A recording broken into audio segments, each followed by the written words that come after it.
And we're back from the break, and we're going to allow you to watch our interview with Sandra O'Connor of the Green Party of Niagara Falls. Really quick, before we put that interview on, I just want to say thank you so much to Miss O'Connor. It was really incredible of her to sit down with us.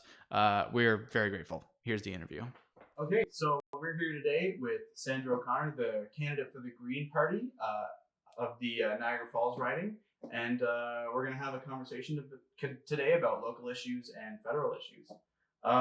So we kind of wanted to know, as far as party priorities are one thing, but if it were up to you, what would you prioritize first on a federal level as far as policy is concerned? Well, I think that the biggest issue that's facing all of Canada is the climate crisis. And it is a crisis. Our parliament has declared it one. The United Nations has declared it one. And the Green Party has the most comprehensive, multi-pronged approach to address the climate problem here. So the climate issue. And we would, first of all, stop paying tax subsidies to the international fossil fuel corporations. I mean, I was quite surprised that we were giving tax subsidies to these people from our hard-earned tax dollars. So that's got to stop and be redirected. And we've got many ways to redirect that. But we have to start also conserving energy. So we need big retrofit programs for all of the buildings, not just homes, but office building, federal buildings, municipal buildings. And that's going to create a lot of jobs. And I think that's one of the things that Niagara needs as well, is a lot of jobs. I feel that we have been forgotten for quite some time because we're just south of the access going from Montreal to Windsor, and they tend to forget about us. But we have so much here to give. We have the best soils in the country here, and we have to make sure that we maintain our small farms and support our small farmers, because it's a food security issue. We need to be assured that we will have food for our people. That also goes into making sure that there is place on the local grocery stores for our local food, instead of going over in there and finding melons from the United States. When it's melon season here, have Canadian melons, Canadian strawberries. So we got to make sure that the farmers have a place to sell their goods as well. So those are some of the first issues that I think need to be addressed for the Niagara region. Well, I love that the first thing you bring up is the climate. Yes. Because that's so important to us, that people our age, we really care about that. So that's awesome to hear. So I do have a question about local foods, because, there are certain people a lot of people buy whatever's cheapest on the shelves, right? If you look at the reality of the situation. So how do we make it a reality that businesses are able to sell things for a profit as well as keeping local foods on the shelves? How do we do that from an affordability standpoint? Well, you're talking price of it. Yeah. Well, that's a difficult situation, because the people who work on the farms here, they're being paid a fair wage than workers in some other countries. Yes. And I don't know how we can even the playing field for that without hurting our workers here. So we can't do that. So the only thing we can do is either put increased taxes on foods coming in, or we can educate the public. I like to educate the public. Let them know that when you're getting strawberries from California, that there is a carbon price on that. That it takes a lot to transport all of the food here. And you're going to be paying for that in the end, one way or the other, be it with the climate issue or through your pocket. So I think there should be more promotion. I also think that if local farmers have more access to local markets, that they would be assured that their product could be sold, that would bring the prices down as well. In addition, I think that we should invest in food infrastructure. I'm talking about things like canneries. Like we used to have a peach cannery here in St. David's, and it's only been about, 10, 15 years since that's been gone. We need to invest in those things to have them here. I think that would, instead of buying canned peaches from Yugoslavia, let's do it here. That's got to be cheaper. Mm-hmm. So to stay on the topic of affordability, I think a lot of people worry when they hear about certain environmental plans that they worry about things like gas prices when they need to take their car. People in rural communities, especially, they need to take their car to get to work, sort of thing. And they have to drive, 20 or 25 kilometers to get to work, and they don't have any public transportation options. So how do we sustainably and affordably allow those people to be able to get to work and move towards electric vehicles while also considering the economic reality of most people's lives? Yes, and this, you're talking about the transition. Yes. Okay. Yes. And that is going to be tricky to manage. One of the first things is the Greens would not have the carbon tax on the gas pumps. Okay. So that tax would be taken off and make it more affordable. We want to tax the polluters at their source because they're polluting. They should be paying, not everyone at the gas pumps, and then giving a portion of it back at some later date. The Greens plan is tax or have the polluters pay, and then divide that up and have a dividend paid once a year to the citizens. Okay. So that's one thing about the current situation in gas and that's that we would very do immediately. Structurally different to the current systems for carbon tax. Yes, so that would bring the taxes down on the gas. Secondly,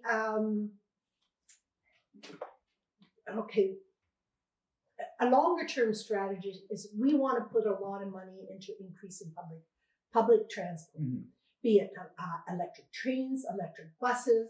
We need to increase that. So that is a long-term plan. So the short-term plan will take the carbon tax off.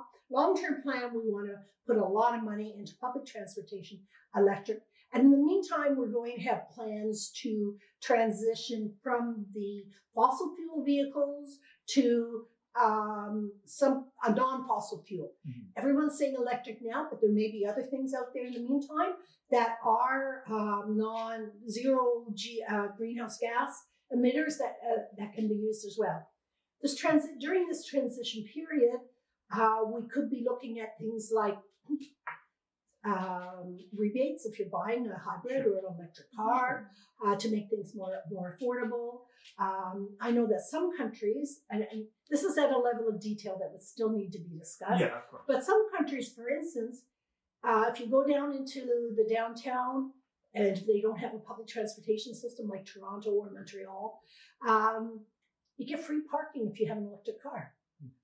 So incentives such as that to let people want to get into a non-fossil fuel vehicle could be helpful. Could be just going in the HOV lanes if you have an electric car. Things like this to entice people to go into it. So these are some of the things that we would try and make things affordable. And also, I think as more and more people are buying either hybrids or electric, or if something else develops in the near future, the price will come down because more people are buying them. Sure. Yeah. And the other thing is, I think that's something, we had a car manufacturing industry here in Niagara, and it's very minimal at the moment, if non-existent. But what if we had a hub for electric vehicles here? I'd like to do something like that to try and revive Niagara. And we definitely felt that in Fort Erie. The disappearance of the automotive manufacturing industry here for Fort Erie was, a huge blow economically, and that really affected us. There's empty factories, along the north side of Fort Erie, and it's very, it's kind of depressing to see. So that's same really, with St. Catharines. So I'm sure anybody who's watching in Fort Erie will really appreciate, the manufacturing being brought towards electric vehicles. So we also want to talk about Indigenous communities and how specifically in Niagara Falls and the surrounding communities do you think the Greens Party platform will help Indigenous communities? Well, first of all, the way we are looking at our relationship with the Indigenous nations is to provide them a seat at the table for all policy making issues for on any subject. They need a seat at the table. We need to hear that it's not just let's go and consult on this issue because it affects Indigenous. All of the issues affect Indigenous people. So that's a big change. Secondly, we want to implement all of the recommendations from the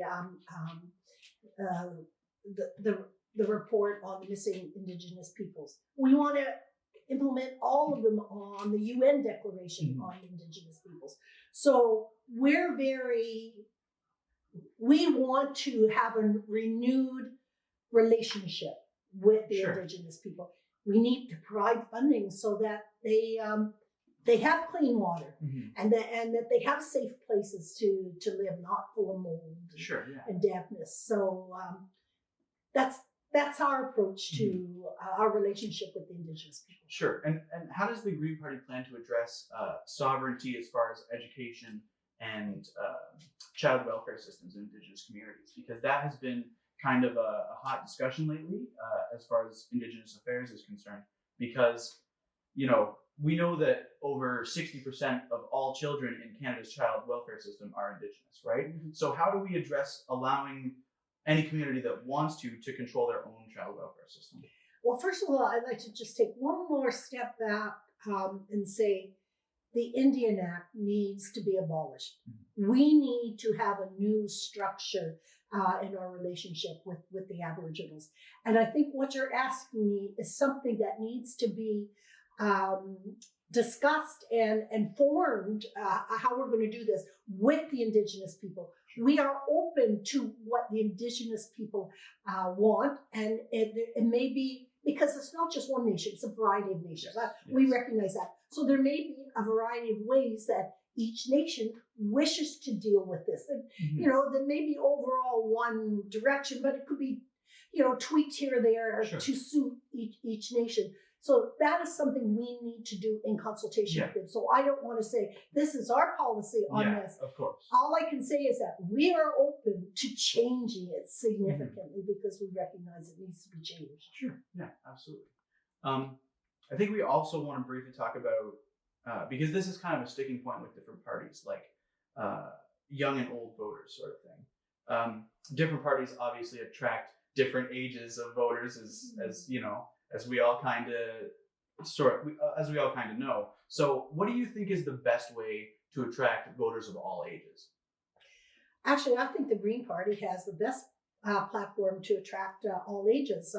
I've heard from 70-year-olds who have voted Conservative all their life and have said, I'm tired of this. We need a change. I've listened to Elizabeth May, and she's the one that makes sense. I have. Liberals as well. I've heard the same thing. And yet, our plan is also for the future.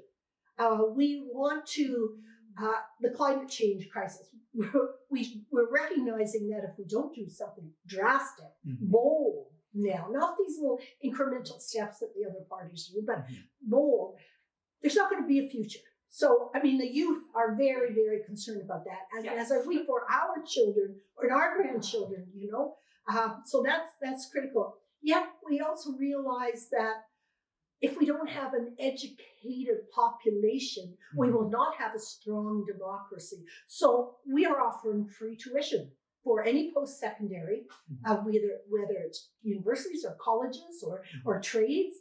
The tuition should be free because we need to have educated citizens to make our economy, but our country strong for democracy. And that's very important to include trades in that discussion as well, because people often talk about universities and colleges, but in the transition to a green economy and a net zero emissions economy, tradespeople are we need pipe fitters and electricians and all kinds of trades to make this happen. Absolutely. So I really, when I read through the party's platform, I really appreciated that tradespeople were an equal part of that discussion, along with colleges and universities. I think that's a really important thing that we're starting to see more of. So continuing on the topic of party and sort of voter tendencies in Canada, we still sort of see this idea of a lot of people have the idea of, if you don't want the Conservatives to be in office, you vote for the Liberals.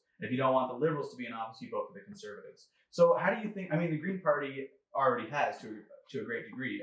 This election has been one of, I think, the highest polling ever for the Green Party, right? How does the Green Party after this election continue to break through that sort of one party or another sort of idea? Okay, before addressing it, if I could just say that I think the Green Party takes the best of all the three parties that are out there and puts it all in one package. Sure. And I say that because we are fiscally responsible. We plan to balance the budget within 5 years and tackle the debt. We have an innovative way to tackle the debt. We can get there, but to that later. We are socially responsible. We have great programs to strengthen our social safety net. And at the same time, we have the most comprehensive climate action plan. So we've taken the best from all the parties, wrapped it into one, and we got to get that message out there. And it hasn't gotten out there yet. So as you said, after this election, regardless of the outcome, we've got to continue building on that base and getting our message out. And it has to be done at the local level. We need more people involved at your age to come in and help us do this and to talk about. I know, but we need more. You guys are great, but we need more of you. No, absolutely. And we've got to take the time until the next election to get our message out there. So, since you touched on the issue of fiscal responsibility, I do have a question on here about that. Okay. So, I want to talk about fiscal responsibility, and the Greens have, unless a recession arises or otherwise, along with keeping corporations accountable for their actions and holding them to account and paying their fair share, how does that tie in economically and regarding balancing the budget? So what is our plans to increase the revenues in dealing with corporations to implement all the bold social programs we have? Well, as I mentioned before, first of all, we're going to stop subsidizing the international fossil fuel companies. So that's one of the big ways. Another one is we're going to implement an increase in taxes on the top 1% of the people. And we're talking people who earn 20 million a year and more. So it's not going to hurt them. We will not raise the taxes on the middle class or the lower classes while we're doing this. We will close all the tax loopholes, and that will save us billions of dollars. We will go after the people who have illegally taken money out of this country and put it in tax havens. I know the Liberals, the last election, that's what they promised, but they didn't go through with that because during the time since the last election, the Panama Papers came out, and they had a list of names of Canadians who did this and others around the world. Well, the other countries went after their people, but we have not. I know it's going to cost money because they have lawyers, but we have to do this to be fair. Our taxation has to be fair, and that's not being fair. Another one is we're going to go after international companies operating in this country that are not paying any taxes. I'm talking companies like Google and Netflix and Uber and all of those internet type companies that right now are not paying any taxes in Canada, and they need to pay some taxes. We are going to institute an international transaction fee, like something like 0.01% on all international financial transactions to raise funds for that. So those are some of the main ways that and we've got a fully costed budget that's been vetted by the parliamentary budget officer, so that it's solid. We're not just throwing numbers around, and all of that is listed in there through what we're going to do. So the financial transaction tax, that would be, I think a similar proposal was made by Bernie Sanders in the United States, and I think his proposal was 0.5% of the value of all large trades, which was defined as over $1,000. So every trade that was over $1,000 would be taxed at 0.5%. Now, is the Greens' plan a universal version of that? So on every financial transaction, or only on large transactions on the stock market and other? Well, I don't think that we've got into that level of detail because, again, we're going to have to do some consultation with financial authorities and that. So I have to say that's not hard set.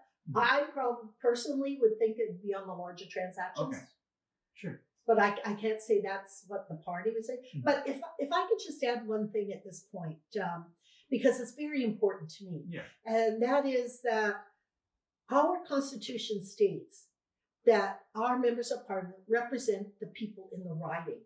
Okay, they do not represent the party leaders. They do not represent the parties.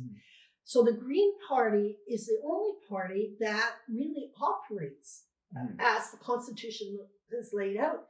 Because, I mean, you've seen what has happened over the last few years. It's what the party leader says or what the headquarters of the party, and all their MPs have to vote that way.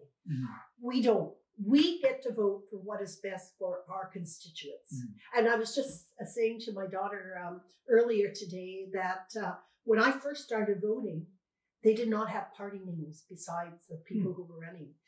That's because the focus was on the individual and not on the party. But since that time, power has gotten consolidated at the headquarters or at the party leaders, so much so that I think it is distorting somewhat our democracy, because I don't think what happened to Jody Wilson-Rayburn and Jane Pilhott should have happened. And it would not have happened in a Green Party. Anyway, sorry. So, no, that's okay. So to continue talking about sort of a local issue, how do you plan to make Niagara Falls and the surrounding communities more of a safe environment for LGBTQ plus and specifically trans individuals? Getting a bit away from our topic. Yeah. Well, that's a very interesting topic. First of all, I mean, human rights are extremely important to me, and actually, that's what my daughter is majoring in at university. She spent the last summer as an intern at the International Human Court. Do you want to join the conversation? We're going to talk about me. Yeah. Squeeze over. This is my daughter, Kelly O'Connor. Hi. She's in final year of law school at McGill, and this past summer went to visit her in Costa Rica, where she interned at the International Court, Inter-American Court on Human Rights. Yes, you did. That's impressive. So I say that because I want you to know that this family is very big on upholding human rights. Absolutely. And I think that it's something that we have to promote. And I think one way of doing that is to provide funding for local organizations to promote human rights of all kinds there. Did you want to say anything about that? Yeah, I mean, I think when it comes to a lot of human rights issues, including LGBT issues, in my experience, one of the most effective ways to improve conditions for everyone is through human rights education projects. And so that would include raising awareness, especially among young people, but also people of all generations, of the human rights of every person, regardless of your race, your religion, your sexual orientation, anything like that. So I think those would be, I'm not as familiar with the Green Party platform as my mom is. But those are the kind of absolutely, it's right. These are the kind of projects that we talk about when we talk about in our house when we're together and we see what's happening in the news and we want to do something. And so I think my mom would bring that to Parliament. Now, are there any specific plans, especially, I mean, we've seen statistically a disproportionate amount of violence against trans women in particular, especially trans women of color. So are there any specific policies you would implement that would combat violence against trans women? I don't know if that's so much an issue around here, though. I don't know if that's as much as a local issue. I mean, it can be taken from both a local and a federal standpoint, because, you know, we have a lot of, at our school, I mean, we're kind of a small town school, but there are lots of posters about, like, you know, LGBTQ plus friendly space and that sort of thing. But I still, you know, we've both seen too many, I mean, any amount is too many instances, but way too many instances of transphobia, especially targeting trans women. So I think, you know, for us, that's kind of, that's an important issue that we really seek justice, especially from a policy perspective, for these individuals. So what kind of approach would you take to tackle that sort of violence? Well, I mean, we've discussed overall the human rights issue and how we would deal with that. But something as specific as this, I would have to become more familiar with what the situation is and what that community feels they need. Sure. So I would have to consult with them to find out what action items they feel are important to them, and then work at implementing them. And I would be diligent about reaching out and consulting with these people, as with any of the people who have issues with human rights, to see what we can do. I don't have a specific action plan yet because I can't do that without consultation with those people. So I would commit to reaching out and seeing what they feel they need that could help ameliorate the whole environment. And that's that you've emphasized collaboration with Indigenous peoples, with I was just going to say the same thing. Reading through the Green Party platform, it's all about when we talk about marginalized communities, it's all about working with them and not telling them what's best for them. That's awesome. And which is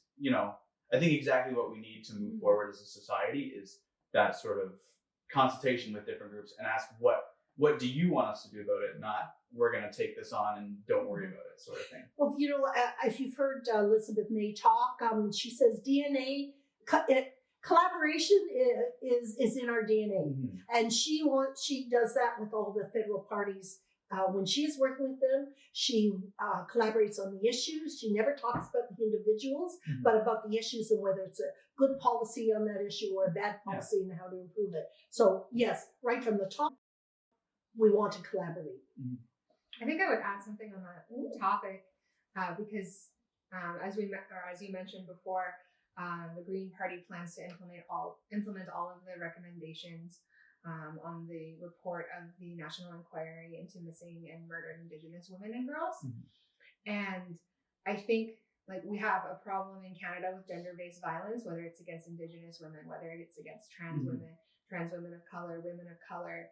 And one of the problems is that reporting of crimes against women is not taken seriously.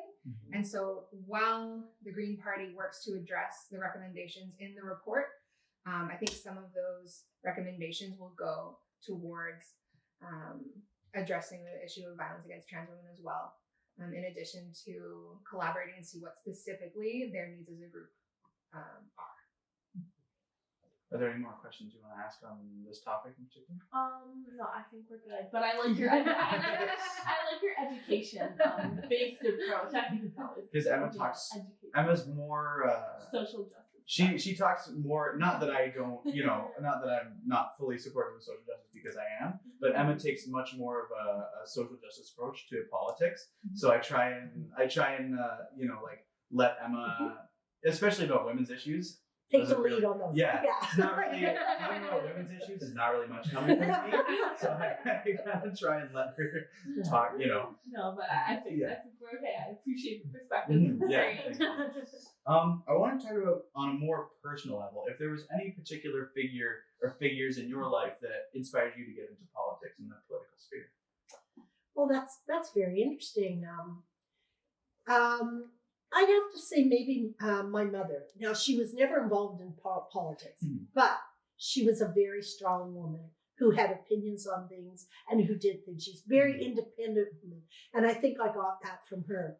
And I started off in small P politics in high school, like you. I was on the student senate there, and I've been involved in leadership positions in the community and in my professional associations, all the way along and throughout my career. So, yeah.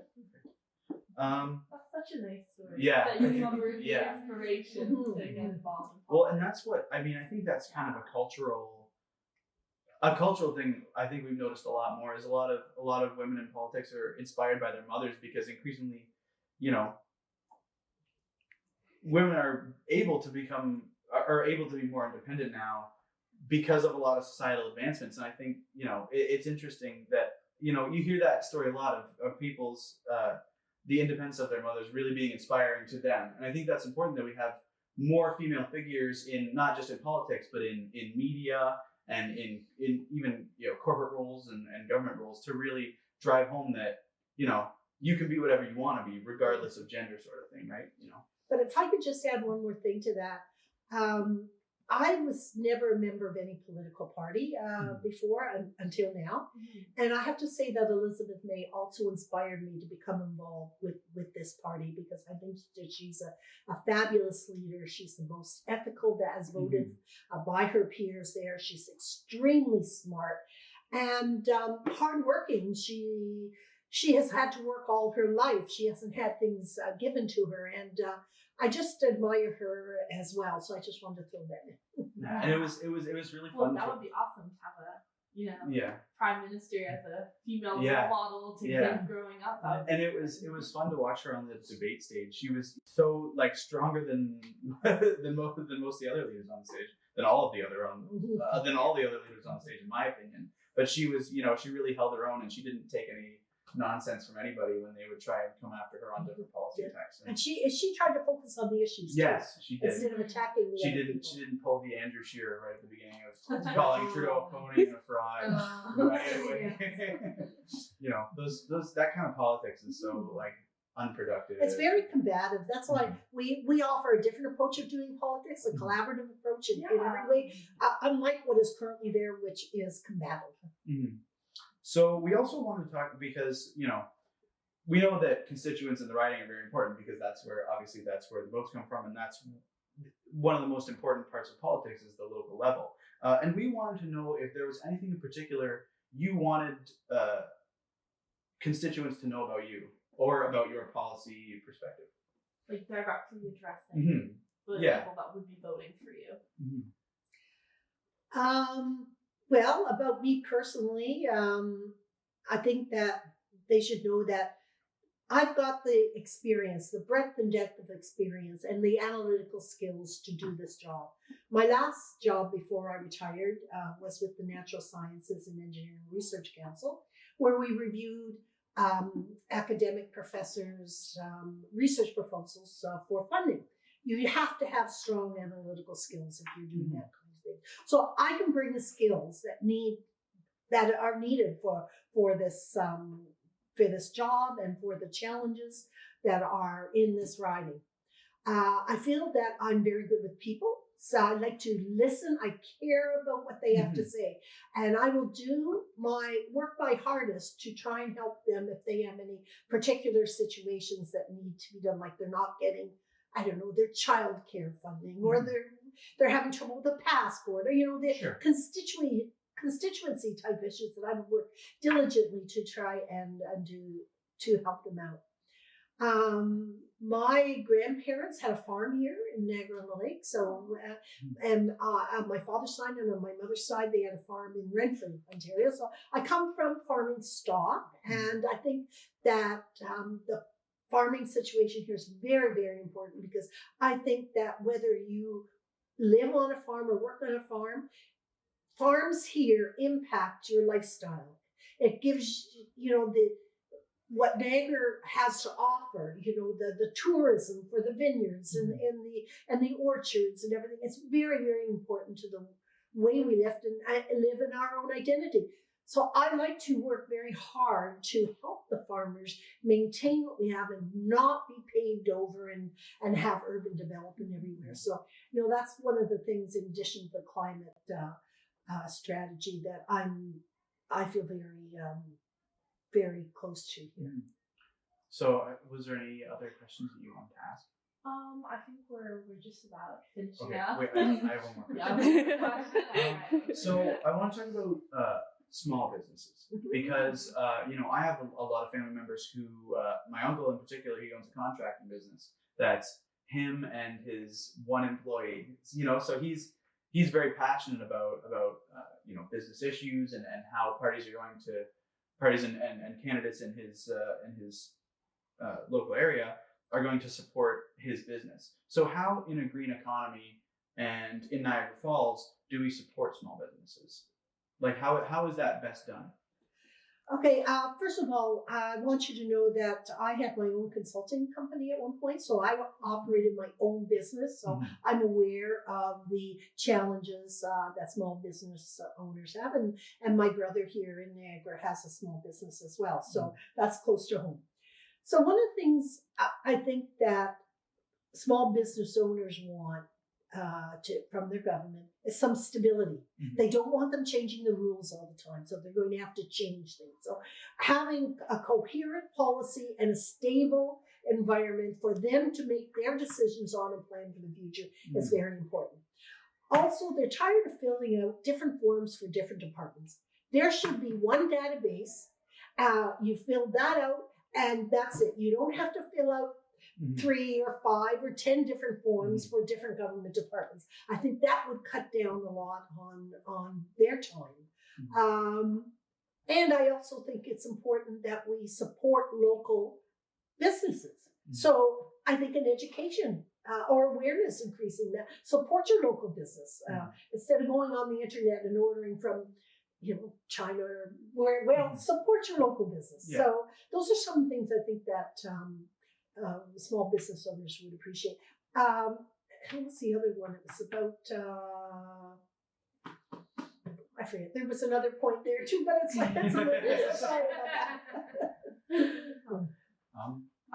I think all right. Yeah. Thank you so much for taking the time and talking to us. We really appreciate that, and we hope that we can get some of the Green Party's message to high school students like us that watch our podcast, and we'll be voting in upcoming elections. Well, that's it, and I appreciate your interest in this. So I like to encourage young people's interest in politics and learning about what's at stake because it is your future. So thank you for coming. Yeah, thank you so much.